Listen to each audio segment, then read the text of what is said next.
น้องหน่วยท้องไปซื้อน้ำเย็นมากินโดยขอบใจซื้อให้เบิดนี่แหละแบบว่าพ่อเจ้าว่าลาวสิเอานั้นถ้าเจ้าสิกินหยังก็ซื้อกินน้ำหยอกน้ำเย็นไปละซื้อมาน้ำแข็งเรื่องอยู่หรอว่าห้านแถวนี้น้องหน่วยท้องเนาะ แล้วนะลองซุปใส่เบิ่งดูเกือบแล้วบ่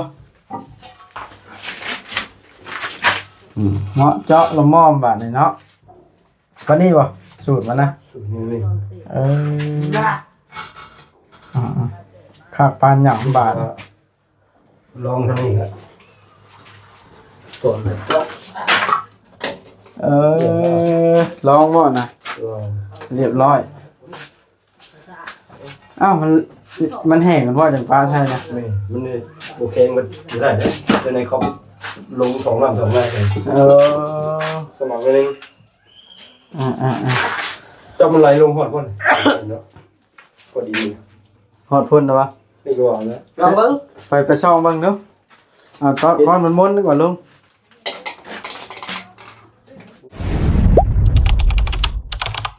อย่าลืมกดติดตามเพื่อเป็นกำลังใจให้ผมด้วยนะครับทุกคนขอบคุณมากๆนี่คือเสาแห่งแท้ในความหมายของเสานะเป็นอะไรคือเสาได้จ้ะธรรมดาอยู่ธรรมดาอยู่นั่นไงเลยอยู่เห็นพอชงนี่บ่เพิ่นก็ดีได้ลุงแก้วเนาะขนาดบ่มีเงินเพิ่นยังว่าอยากตั้งให้ก่อนเพิ่นว่าขอเพียงแต่ซื้อเครื่องซื้อหยังมาแล้วนะอันในอนาคตบ่มีผู้มาจ่ายให้เลยก็ให้บ่คำลาไปเฮ็ดงานเหตุการณ์ทดแทนแล้วไปเป็นลูกน้องแล้วไปบ่แบบนั้นไปหักสิไปแบบใดล่ะบาดให้เรามารับเอาบ่หรือย่างไปจักว่าบ่ได้บ่โดยจากความสิเฮ็ดได้เนาะแล้วทางลุงเสิร์ชกับแม่เสิร์ชเด้เพิ่นว่าในหลายเรื่องนี่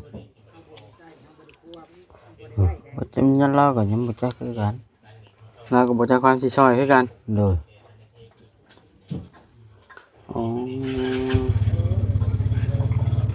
นักใจเนาะบ่าวลิบ่แสนแล้วเรามาฮอดไปปรึกษาแล้วทีมงานเพราะว่าเรามีงบอยู่ 7,000 เนาะเราแจ้งเจ้าบ่โดยแล้วว่ามีหยังเฮ็ดก็เฮ็ดบ่เราเอาเว้าได้เอางบ 7,000 นั่นแหละซื้อเครื่องซื้อของเนาะโดยมาให้ลูกแก้วตั้งคันว่าเรารับว่าสิตั้งให้ก่อนนะซ้ำ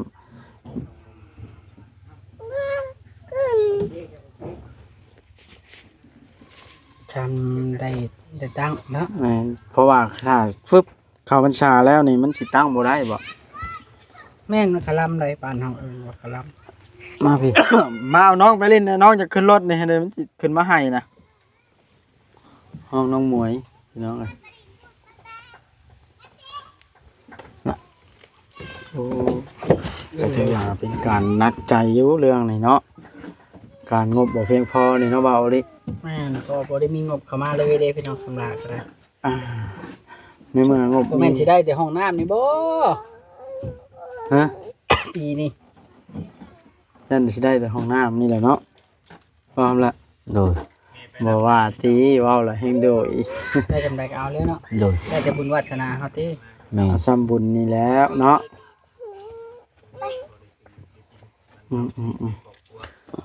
โยมน้องขึ้นมา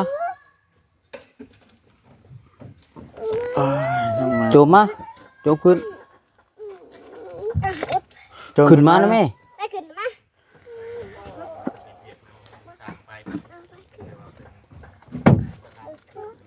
นั่งอยู่หันเด้อพอโตสิสัมภาษณ์บ้าสมุดมีอยู่ 7,000 แล้วต้องอีกประมาณเท่าไรบ่าวโอริเจ้าว่าประมาณอีก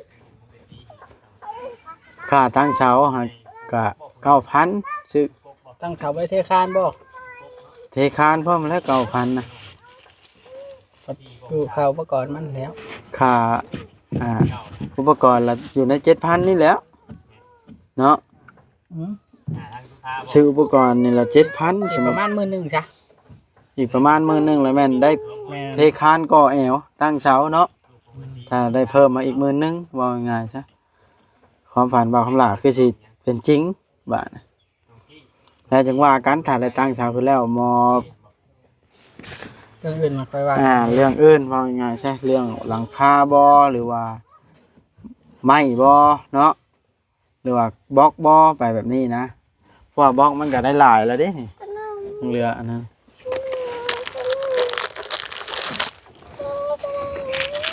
แค่ให้โอ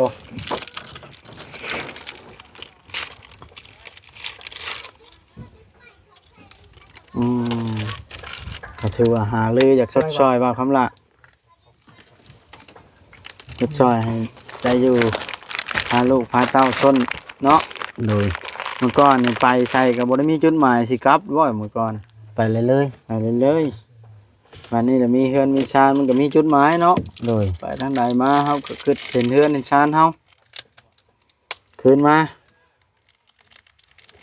แม่นแล้ววะว่าคำละ นั่งทหารแล้ว ไปนั่งนะว่าโอลินี่น้องแม็กพี่น้องไอ้เพิ่นจะเข้ากล้องเพราะว่ามันปิดคอมเมนต์กันเข้าไปเล็กน้อยส่วนหลายเนาะ นั่งกันแล้ว พอเลี้ยงเดียวให้มันกันแนวนี้แหละเนาะไปทางใดลูกก็ตามก้นดากไปเนาะ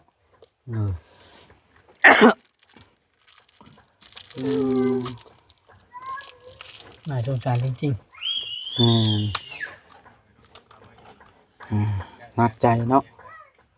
นักใจอยู่ไหนมันเกิดขึ้นบ่ได้ก็มีแต่7,000นะ ๆแม่นแล้ว ไปฟังคำลาเอ้ย อุกบ่คำละเจ้านะอุกบ่คือธรรมดาบ่ บ่คำลาบ่าลูกมาแอบบ่สัมภาษณ์หยังก็บ่ได้สัมภาษณ์เนาะบ่คำลาคำลาให้พอคำลาแล้วลูกมาแอบพี่น้องเอ้ยนี่แต่ว่าให้เราเอาลูกซะก่อนจังสิสัมภาษณ์อีกมาแล้วบ่บัดนี้ มาเลย โอ้นั่งไปส่งไว้ให้ไฟลูกเดี๋ยวนี้ไปเล่นน้ำหมูมันอ๋อไปได้บ่มีโทรศัพท์บ่โทรเบิ่งดูบ่แซนน่ะมันสวายแล้วเด้นี่หิวข้าวแล้วเด้นี่เที่ยงละฮะ ตุกน้ำบ่สละอื่นใช่บ่นึง เอาวันนั้นบ่เดี๋ยวนี้ โอ้ยพ่อสู้อ่ะลิเจ็บพ่อเจ็บแค่มันนึง ซ้ำเกินหาผู้บ่าวเพลงเนาะเคยบ่เพลงเอิ้นได้ใช่บ่นึง บ่ลิใช่บ่นึงอ่ะบ่เซนใช่บ่นึงอ่ะ มาเดินมาเทินเลย เถิดอ่ะ อยากเข้าแล้วเด้ คิดฮอดซอยจื้อเด้ เพราะว่าเป็นหยังจังนั้นเพราะว่าเพิ่นว่าถ้าปากจะซื้อลาบงัวมาเนาะ โดย ก็เลยถามเพิ่น โอ้ยอยากกินมะข้อมันเบิดแล้วบ่มะข้อว่านี่ โอ้ยห้องน้ำแล้วคักก้อนเนาะ จักถามเขา บ่ได้เจ้าไปเอา ผู้ เอาเจ้าไปเอาจักหน่อยเด้อเอาจักหน่อยพอเด้ เด้ อ ยัง ฮะ ผู้เอามาเปล่าอยู่ ซื้อมายังบ่บอดปูนนี่ โอ้ยซื้อมาเททางขึ้นห้องน้ำนี่แทนนะ ซื้อบ่ให้บ่เขาหลาจมลงมา เอาเนาะไว้นั่งกันเนาะ ให้บ่สัมภาษณ์บ่เขาหลาเฮาใช้แล้วกินนี่ เนี่ยแล้วฮอดซื้อมาให้หยังปูนนี่เนาะ เอาลิถ่ายกล้องใหม่ได้นี่ถึงเติบได้หว่านี่เอาสบายดีคำละ สบายดี เอาแล้ แก้วติดจักอีกแล้ว แก้วเฮ็ดเสร็จแล้ว แค่ลงแก้วเนาะ เติบได้หว่ามันจะได้ เอาล่ะเฮ็ดเป็นบ่แบบนะ ไอ้เต้ก็พบเข้าไปไหนก็ได้อยู่ไปน้ำได้อยู่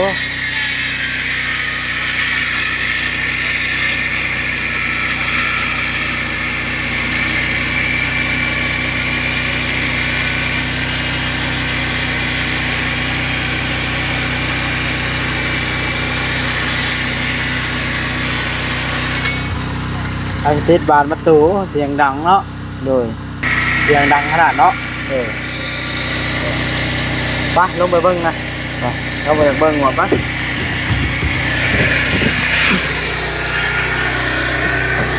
10 บาทพี่น้องครับ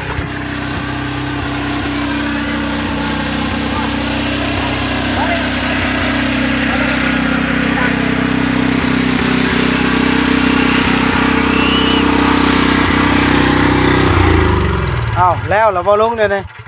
ว่าให้คำลามาจับบ่ ทั้งข้างมันบริตัดดิ ยังบ่ได้สิ เออ มาซะโห คำลาจากช่วยผมไม่ได้ช่วยน้ำคำลาเนาะ โดย เนาะ โอ้ลงจิกทอหนุ่มแม็ก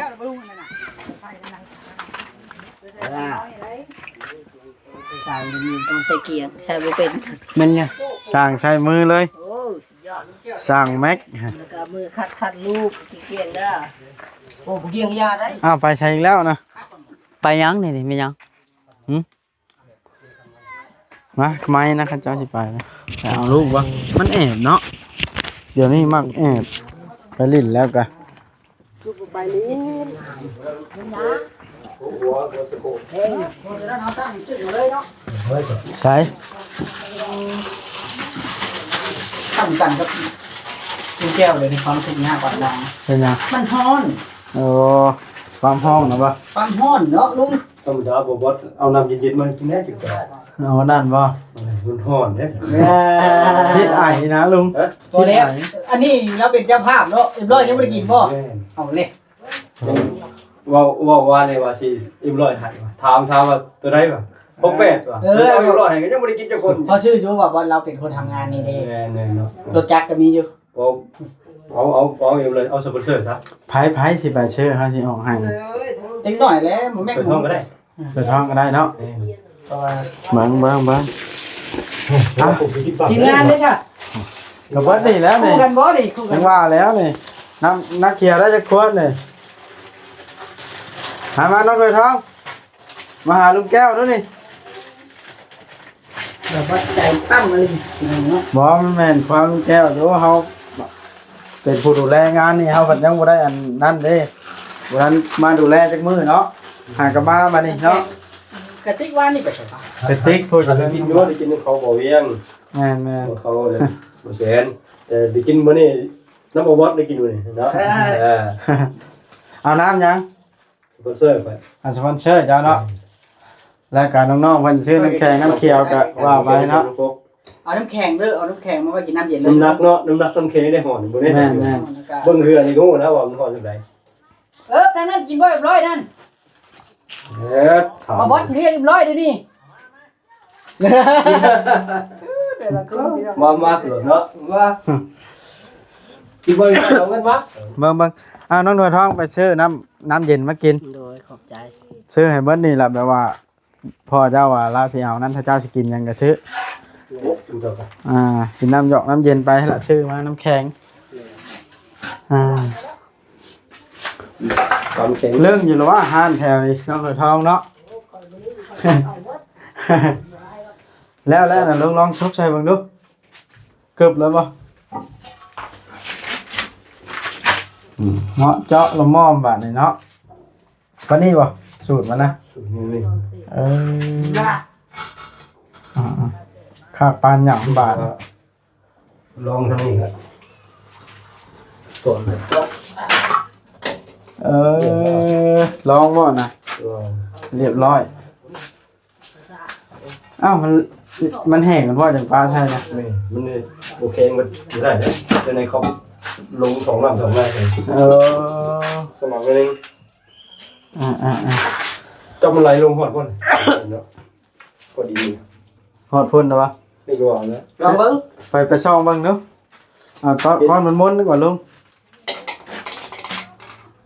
เรียบร้อย ปูพุ่นเนาะเบิ่งก่อนสิไปเบิ่งจะเบิ่งก่อนสิหาก้อนหินให้อีกก่อนอ้าวลุงขอยบอกละทิ่มใส่เด้อเอาเลยโอเคบ่ลงบ่เห็นได้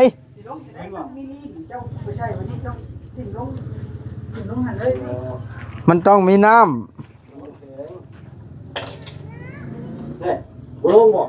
บ่เห็นนะ ต้องมีน้ำนะมันถึงลง มันคาบขี้ดิน เอา เนาะ น้ำพ่นลอง แม่นเอาน้ำพุ่นแนวมัน เกี่ยวยังกับหิน ต้องเอาน้ำเด้อ เอ๊ะกินตัวลงร้อย ฮะ ตัวลงร้อยแล้วมีเรื่องแล้ว อ๋อก้อนเดียวนึง ตัวทองมาแล้วไปแล้ว ไปแล้ว ก้อนน้อยๆนึงเป็นยัง เอาน้ำมาทอกใช่ลุง แล้วลงทองจะไง เอาน้ำในแม็กบวยนึงตักเข้าไปสิไปช่องเบิ่งทางนั้นนี่เอาเบิ่ง เดินเพลงมันสีดำ ลองเบิ่งบัดนี้ไหลออกมาเบิดแล้วเรียบร้อยบาดเลยออกมันคาขี้เหงื่อลุงเอ้ย ไปที่เหนือ เรียบร้อยบาดนี่ แต่แน่มาบ่พวก มันล่าได้ยังอะนะ กระดาษจอกทิชชู่ เอ้าไผไปซื้อน้ำเย็นบาดนี่ น้ำเย็นอยู่นั่นเลยชื่อน้องก่อนนะ จะซื้อมาละ เล็กติ๊กน้องก่อน เว้าเลยสิกินบ่ ขี้ที่ห้องน้ำเย็น ว้า จะบ่ได้ขี้ที่บ่ กินโลดมีเป็นติ๊ก น้องช่วยกันไปซื้อโน้ตแต่มั่ว ชื่อไปซื้อยังโอ้เต็มติ๊กน่ะ เสวะ มันไม่ได้ยินนะนั้น เย็นยัง เย็นแบบของหวานของ เย็นของหวานบ่มีเย็นของหวาน จังสีมีนะฮะมันแต่ทุกอย่าง บ่มี อันมีโครงการเป็นห้องน้ำอยู่หน้าจ้างแก้วไปเฮ็ดเขาเดียวเนาะ แม่น ก็เดียวนึง บ่พอมื้อมาเฮ็ด นึ่งนะนึ่งเฮ็ดนะเราแบบสิ้นเลยแบบว่าเฮาเฮ็ดบ่อยๆแบบเฮาดับนานี่เฮ็ดอยู่หั่น แต่ว่าจับ เนาะ จับเฮ็ดหยังมันละเป็นโลดเด้มันละไว้มันคล่องแคล่ว มันฮู้กันแน่เลย เข้าบริอ่านครับ ฮู้กันแน่เนาะ เข้าบริอ่านบริคิดไหลกันมีจับใส่จริง มันลึงแฮงเนาะ ลืมแล้ว เฮียนเอาแน่คำล่าเอ้ยเจ้าก็ได้ เบิ่งอยู่ บรรลูกใหญ่แล้วพอได้เป็นลูกทีมเราได้ ท่านได้เป็น เบิ่งอยู่ว่า ก็เป็นอยู่ ค่อยว่าไว้แบบพวกมัน ขี่แบบ เปียก นี้เลยขี่แบบนี้เลยเป็นไงแบบบ่ใช่นะนี่ บ่ได้บ่ชั่วบ่ ได้บ่ ใช่ เฮ้ยแล้วได้เงินเขาขี่เอากระลากลงนี่คือเก่า มันก็เหม็น เราเอาตรงยักษ์อัดเนาะเปิดบ้านชีวิตแล้วเนาะ เอาบ่กำลักแบบนี้อันนี้แหละสิให้ลูกแก้วเอามื่อไว้เฮ็ดให้บ่ไหม เอาเนาะ อะไรก็ได้ปุ๊บ เอาเลย ถ้าใช้เปียกแบบนี้มันติดนะบ่ให้ไผฮดใช้แล้วเฮาก็ได้ลุงเป็นครับใส่ไว้รู้แล้วค่อยว่า ไปเนาะ นี่ เออมันก็ได้เลยเด้ นี่แหละ ใช่ ตากินมาถอกใส่หอมแล้วเทชนะ ครับเจ้าอย่าลืมเด้อเวลาเพิ่นเฮ็ดแล้วเฮาต้องเอาถังน้ำมาตั้งแล้วก็ หรือถังน้ำ ใช้เกียงเห็นก่อนเกียง เกียง เกียงน้อย เกียงเล็กนึง ทางหน้ามาตั้งหันหั่นเนาะ ถังน้ำมา เปิด ไว้ ประตูแล้วเปิดมาพี่ เห็นได้สิบ่จอบถ่ายเอากันว่าเวลากินบ่พอเจ็บท้องทีมงาน มันถ่ายบ่ได้แล้วมันช่องมาบ่ได้ทางนอกเนาะ มาแล้วบาเสร็จมาแล้วว่ะ ฮะดีใจแล้วบ่หันบ่แซนมานะ เห็นว่าบด ฮะว่าแต่ค่อยอยากลาบงูเลยฮะเอ้ยพื้น สำหรับข้อมูลไปแล้ว พื้นจะกินลาบงูหั่นได บ่ลมจ้ะบ่ลม ไอ้ที่ทำทนแล้วห่างตัว สาการเราเป็นเราเคยเฮ็ดเนาะแม่งเนาะ ไปให้ต้องมาแทน ไปไปตอนบ่แซนไปเปิดตู้ให้เพิ่นคำละเอาไหม ไปปะเลย เพิ่นไปห่มโอ้ บ่แทนต้องบ่ได้จอดให้ข้างหลัง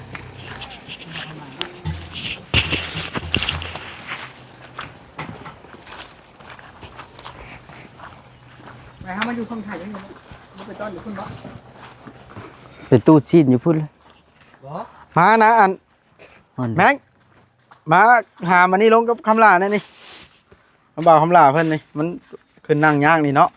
ห้ามไปทิ่มไว้อยู่โอ้ นั่นนะเก่งอ่ะดิไอ้แม็กนี่ เก่งเนี่ยผมบ่าวละ โอ้ยมื้อหน้าต้องชวนหนุ่มรัดมาน้ำเลยเนาะ ฮะ หนุ่มรัดหนุ่มแป้งหนุ่ม นุ่มฟอนุ่มแป้งนะวะ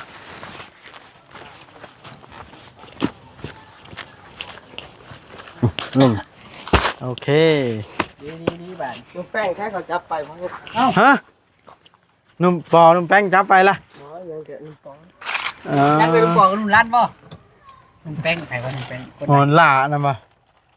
จับเรื่องไหนน่ะ จับเรื่องเอาผ้าหลายพันนี่เอาเลย เอาแล้ว ว้าวนั่นอลีว่าเลยนี่ โอ้ย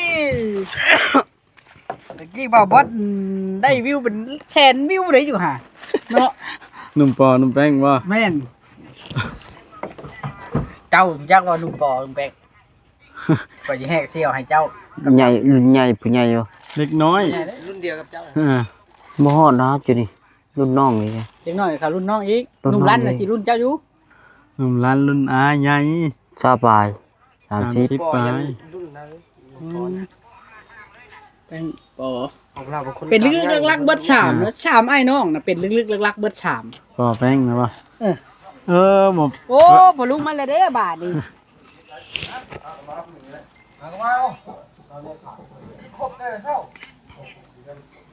โอ้ยเด็ก